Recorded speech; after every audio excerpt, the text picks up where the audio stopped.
দিনে একবার হলেও এই ইস্তেগফারটি পড়ুন, আল্লাহ পাক রব্বুল আলামিন সকল গুনাহ ক্ষমা করে দিবেন এবং মৃত্যুর সাথে সাথে আল্লাহ তাআলা জান্নাতের ব্যবস্থা করে দিবেন। আমরা অনেকেই আছি আল্লাহর কাছে ইস্তেগফার করি না, ক্ষমা প্রার্থনা করি না। নবীজি সাল্লাল্লাহু আলাইহি ওয়াসাল্লাম দৈনিক, এক রিওয়ায়াতে আছে তিনি 70 বার ইস্তেগফার পড়তেন, অন্য রিওয়ায়াতে আছে নবীজি সাল্লাল্লাহু আলাইহি ওয়াসাল্লাম দৈনিক 100 বার ইস্তেগফার পড়তেন। যেই নবীর আগে পরে সামনে পিছনে কোনো গুনাহ নাই, সেই নবী যদি প্রতিদিন 100 বার ইস্তেগফার পড়তে পারেন, তাহলে আমাদের কি পরিমাণ গুনাহের কাজ আমরা করে থাকি। সকালবেলা ঘুম থেকে উঠেই অনেকে মিথ্যা কথা বলা শুরু করে এবং রাত পর্যন্ত মিথ্যা কথা বলতে থাকে। কতগুলো যে মিথ্যা কথা বলে এবং সত্য কথাগুলো কয়টা বলে একটু নিজেরা চিন্তা করে দেখেন। এজন্য অবশ্যই আমরা বেশি বেশি ইস্তেগফার করা দরকার। নবী সাল্লাল্লাহু আলাইহি ওয়াসাল্লাম জানিয়ে দিয়েছেন, মান লাযিমাল ইস্তিগফার জাআলাল্লাহু লাহু মিন কুল্লি যিকিন মাখরাজা।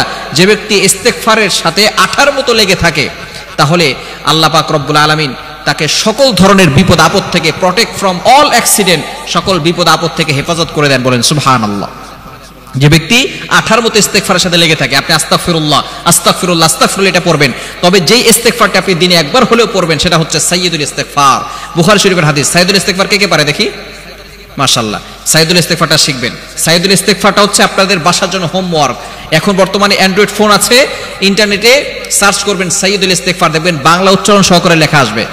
নবীজি সাল্লাল্লাহু আলাইহি ওয়াসাল্লাম জানিয়ে দিয়েছেন, শাদ্দাদ ইবনে আউস রাদিয়াল্লাহু তাআলা আনহু তিনি বলেন, যে ব্যক্তি সকালে একবার ইস্তেগফার পড়বে, সাইয়্যিদুল ইস্তেগফার, ওই দিনে যদি সে মারা যায়, আল্লাহ পাক রব্বুল আলামিন তার গুনাহ ক্ষমা করে দিবেন এবং তার জন্য জান্নাতের ব্যবস্থা করে দিবেন। গুনাহ ক্ষমা করবেন, জান্নাতের ব্যবস্থা করে দিবেন। আবার যদি কোনো ব্যক্তি রাতে ইস্তেগফার পড়ে, ওই রাতে যদি সে ব্যক্তি মারা যায়, আল্লাহ পাক রব্বুল আলামিন তার গুনাহ খাতাগুলো ক্ষমা করে দিবেন। শুধু তাই নয়, আল্লাহ পাক রব্বুল আলামিন তার জন্য জান্নাতের ব্যবস্থা করে দিবেন। এজন্য সাইয়্যিদুল ইস্তেগফার পড়ার দরকার আছে না নাই? আল্লাহুম্মা আনতা রাব্বি লা ইলাহা ইল্লা আনতা খালাকতানি ওয়া আনা আবদুকা ওয়া আনা আলা আহদিকা ওয়া ওয়া'দিকা মাসতাতা'তু আউযু বিকা মিন শাররি মা সানা'তু আবু'ু লাকা বিনি'মাতিকা আলাইয়া ওয়া আবু'ু লাকা বিযামবি ফাগফিরলি ফাইন্নাহু লা ইয়াগফিরুয যুনুবা ইল্লা আনতা। খুবই চমৎকার এখানে কথাগুলো। আল্লাহুম্মা আনতা রাব্বি, হে আল্লাহ আপনি আমার রব। আমাদের রব কে? আমাদের রব একমাত্র হচ্ছেন আল্লাহ।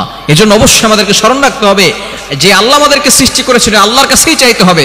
আপনি আল্লাহর কাছে ক্ষমা প্রার্থনা করছেন, আপনি আল্লাহর কাছে চাচ্ছেন, আল্লাহর কাছে গুনাহ মাফের জন্য বলতেছেন।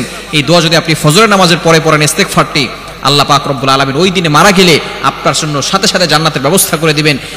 এমনকি গুনাহ খাতাগুলো ক্ষমা করে দিবেন। গফির লাহু মা তাকদ্দামা মিন যামবি all previous sins will be forgive.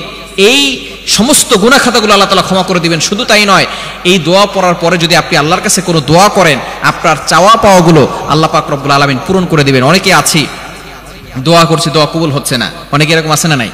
বলে হুজুর দোয়া করছি, দোয়া কবুল হচ্ছে না। যদি এরকম হয়, তাহলে আপনি সাইয়্যিদুল ইস্তেগফার পড়বেন। ইস্তেগফার পড়ে আপনি আল্লাহর কাছে দোয়া করবেন। ইনশাআল্লাহ দিনে একবার হলেও সাইয়্যিদুল ইস্তেগফার পড়ার চেষ্টা করবেন। এটা মুখস্থ করে নেবেন।